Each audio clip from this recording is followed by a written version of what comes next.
Assalamualaikum warahmatullahi wabarakatuh.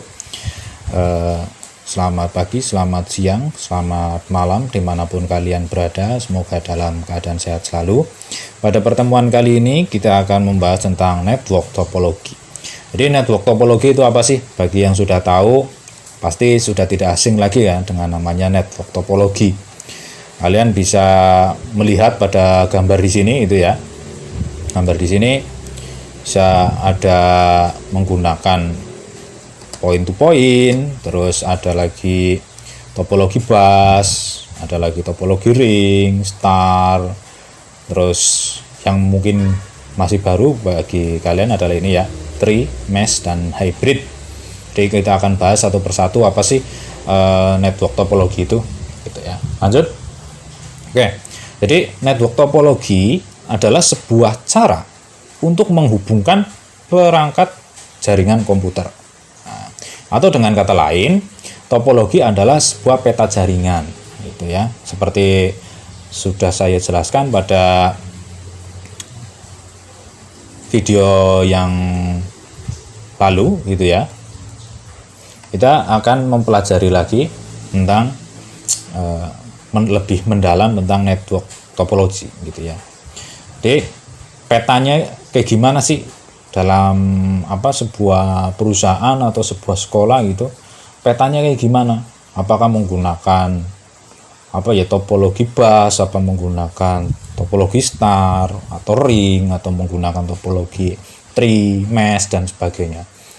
Nah, network topologi itu dibagi menjadi dua. Yang akan kita bahas di sini adalah yang physical topologi. Nanti yang logical topologi akan saya bahas pada video selanjutnya.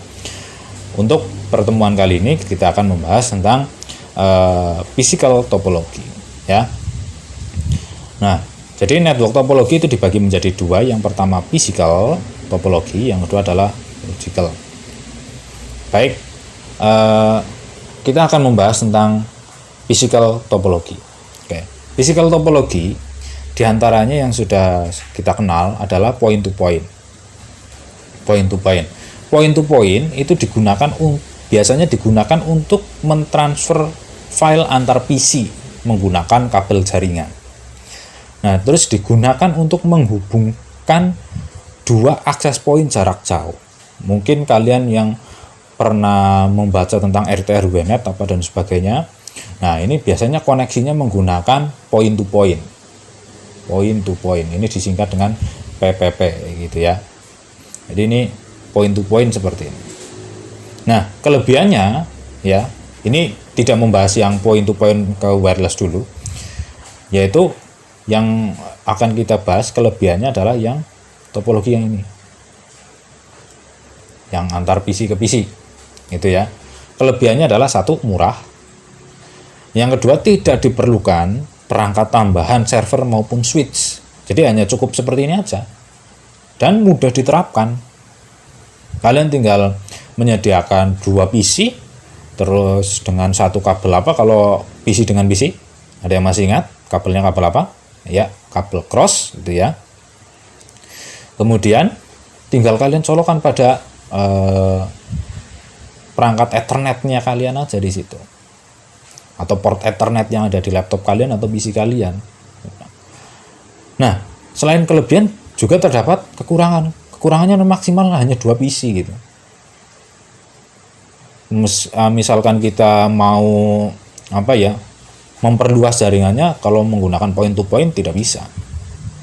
Terus yang kekurangan yang lain adalah kerusakan kabel akan merusak seluruh jaringan. Jadi misalkan di sini kalian ngerimpingnya tidak tepat, atau misalkan kabelnya ada yang putus dan sebagainya, ini ya otomatis tidak bisa saling berkomunikasi.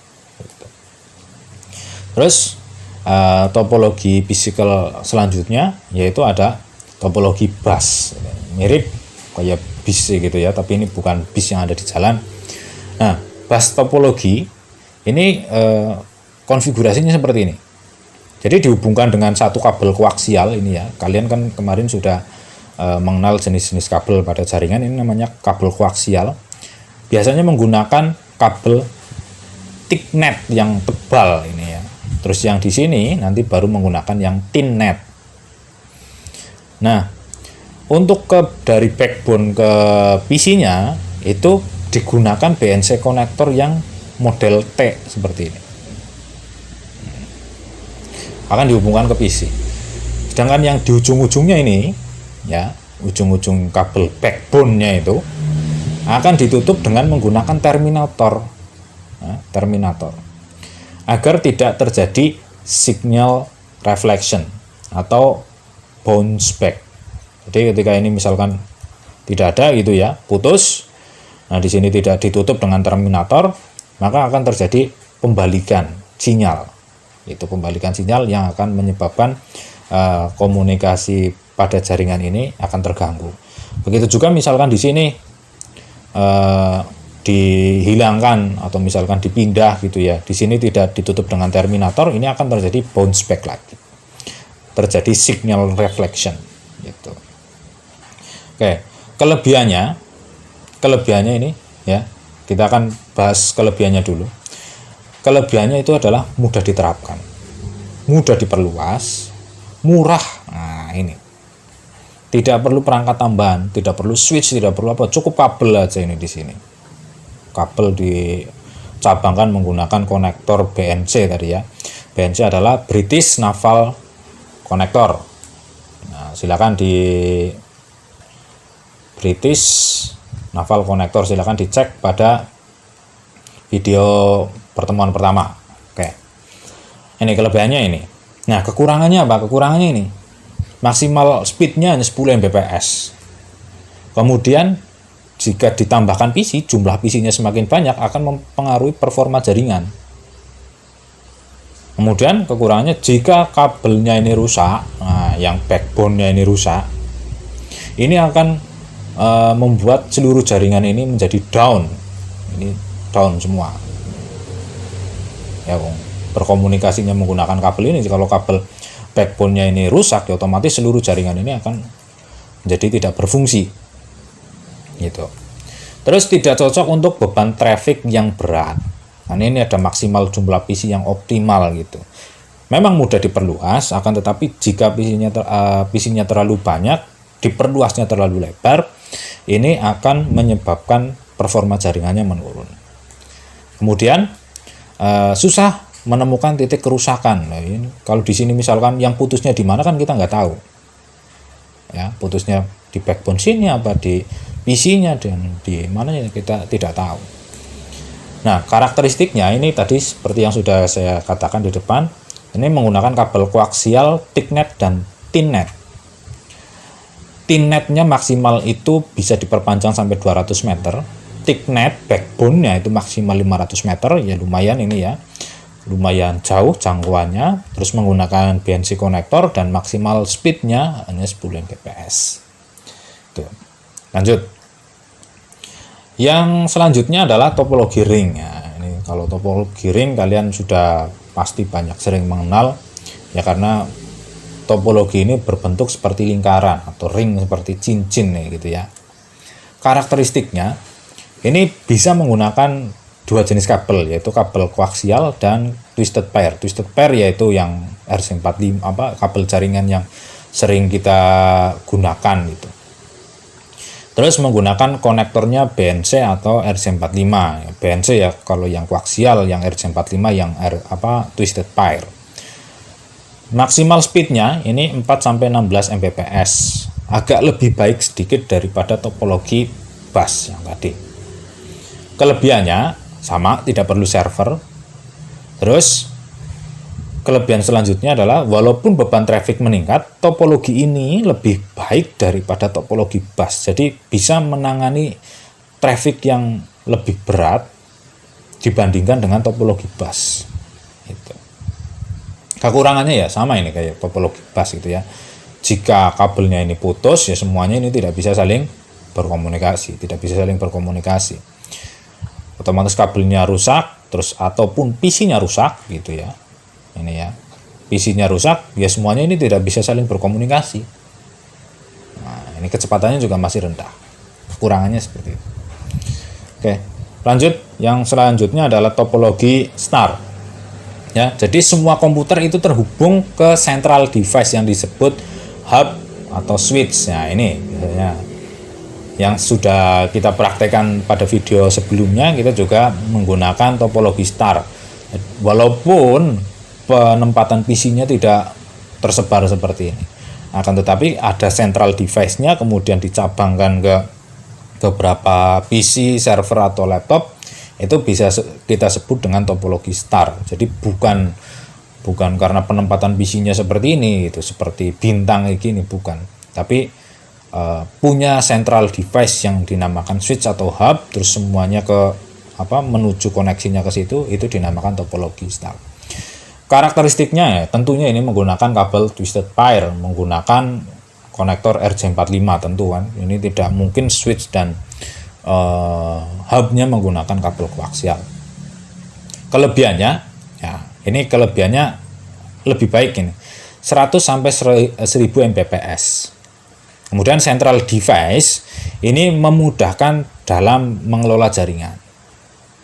Memudahkannya gimana? Misalkan di sini ada yang putus atau ada yang apa gitu, tinggal kita cabut aja kabelnya ke sana, kita ganti. Kabel putus di sini tidak akan merusak seluruh jaringan. Di sini mudah diperluas juga, tapi ingat ya, harus memperhatikan broadcast domain dan collision domain. Itu. Kalau semakin banyak node-nya dalam satu PC, broadcast-nya tentu akan menurunkan performa jaringan. Seperti yang sudah Pak Guru sering katakan, ketika Pak Guru ngomong ke 3 siswa gitu, dibandingkan ngomong ke 256 siswa gitu, tentunya akan optimal saya ngomong dengan 3 siswa, bicara dengan 3 siswa, menyampaikan pesan. Jadi yang namanya broadcast itu bisa dianalogikan seperti itu, jumlah hostnya dalam satu jaringan. Oke, terus kelebihan selanjutnya adalah lebih banyak komputer atau perangkat lain yang bisa dihubungkan. Tentunya tergantung jumlah port yang ada pada switch itu. Biasanya ada yang 24, ada yang 48, ada yang 8, ada yang 16, biasanya seperti itu. Oke, lanjut. Kekurangannya, ini merupakan jenis jaringan yang single point failure. Jadi jika central device-nya ini rusak, otomatis ini seluruh jaringannya akan menjadi tidak berfungsi atau down. Makanya ini disebut dengan jenis jaringan single point failure. Kemudian kekurangan selanjutnya adalah penambahan central device akan menambah biaya. Nah, otomatis kalau tadi kita tidak perlu central device, cukup kabel dihubungkan saja ke PC gitu ya. Kalau misalkan yang tadi ring gitu ya. Nah, ini nambah lagi harus digunakan switch. Ini kekurangannya tadi, penggunaan central device akan menambah biaya. Oke. Kemudian yang selanjutnya adalah topologi tree. Nah, topologi tree ini, tree kan seperti pohon. Ini sebenarnya merupakan gabungan dari topologi bus dan star. Nah, kalau kalian perhatikan, ini kan topologi bus ini kan kayak gini. Di sini ada node-nya, dan node dan sebagainya itu. Di secondary node-nya kita menggunakan star. Sama ini. Jadi gabungan dari bus dan star. Kemudian kelebihannya adalah secondary node memungkinkan banyak device untuk terhubung. Nah, ini secondary node-nya di sini. Ini akan banyak lagi node-node yang terhubung di secondary node ini. Kemudian kelebihannya memiliki level perbedaan jaringan yang memudahkan untuk dikelola. Nah, jadi misalkan yang rusaknya bagian sini gitu ya, node yang bagian sini, maka yang akan diperbaiki adalah bagian sini. Oke, terus kekurangannya adalah, nah ini karena jaringannya semakin kompleks, kekurangannya adalah perawatannya susah. Kemudian jika backbone-nya ini putus ya, karena tadi topologi bus ya, otomatis seluruh jaringannya akan down atau akan rusak gitu. Kemudian yang selanjutnya adalah topologi mesh. Nah, ini topologi mesh. Topologi mesh itu menghubungkan semua node jaringan. Ya, jadi ini saling terhubung. Semua node-nya itu saling terhubung. Jadi PC sini terhubung ke sini, semuanya ini saling terhubung. Kayak gini. Saling terhubung semuanya. Nah, karakteristiknya adalah memungkinkan sebagian besar transmisi data terdistribusi meskipun salah satu node-nya putus. Jadi misalkan di sini putus nih, dari sini mau dari A, B, C. Jika B-nya putus, ini akan tetap bisa berkomunikasi. Kan yang putus lewat sini nih. Ini putus misalkan ya. Kan kita bisa lewat sini, kemudian lewat sini, kemudian lewat sini. Gitu. Jadi memungkinkan sebagian besar transmisi terdistribusi. Yang selanjutnya adalah mesh topologi adalah ini sebagian atau terhubung semuanya. Jadi walaupun misalkan di sini ada yang tidak terhubung gitu ya, bagian sini, ini termasuk juga dalam jaringan mesh topologi. Jadi tidak semuanya harus terhubung kayak gini. Kalau misalkan cuma sebagiannya saja yang terhubung, itu bisa juga disebut dengan mesh topologi. Nah, ini digunakan di internet ya. Jadi dalam internet itu sebenarnya ini menggunakan topologi mesh gitu. Semua node utamanya itu terhubung. Jadi ketika misalkan kalian menggunakan Telkom gitu ya, ISP Telkomnya sedang down, kalian menggunakan Indosat, kalian tetap bisa surfing YouTube atau streaming YouTube, surfing misalkan web-web pelajaran dan yang lain-lain seperti itu. Jadi tidak mempengaruhi jaringan, kecuali backbone misalkan dari seluruh Indonesia gitu, satu ring backbone yang keluar negerinya putus, baru semuanya mungkin bisa putus gitu. Tapi biasanya ada backupnya menggunakan satelit VSAT gitu ya.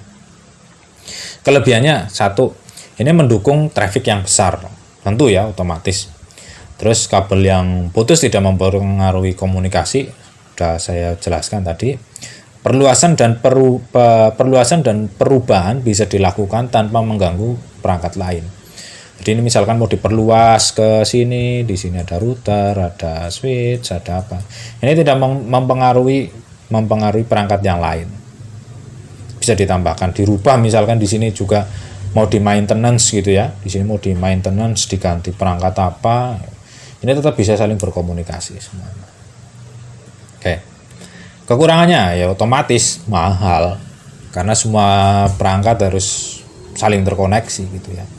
Kemudian yang selanjutnya adalah proses pemasangan, perawatan dan pengelolaan jaringan juga sangat sulit. Ya karena ini sudah kompleks sekali, perawatannya, pemasangannya juga akan sangat sulit gitu. Kekurangannya tadi. Kemudian yang selanjutnya adalah topologi hybrid. Nah, hybrid ini merupakan kombinasi dari seluruh topologi yang ada yang sudah kita sebutkan tadi. Dengan kita sebut dengan topologi hybrid. Kelebihannya adalah mudah untuk diperluas dan dimodifikasi, sangat efektif. Nah, kekurangannya sama tadi kayak topologi mesh tadi ya, kompleks dan mahal. Baik. Dari saya cukup sekian. Apabila ada yang ditanyakan, silakan komen di bawah atau komen di Google Classroom. Saya akhiri pertemuan kali ini. Wassalamualaikum warahmatullahi wabarakatuh.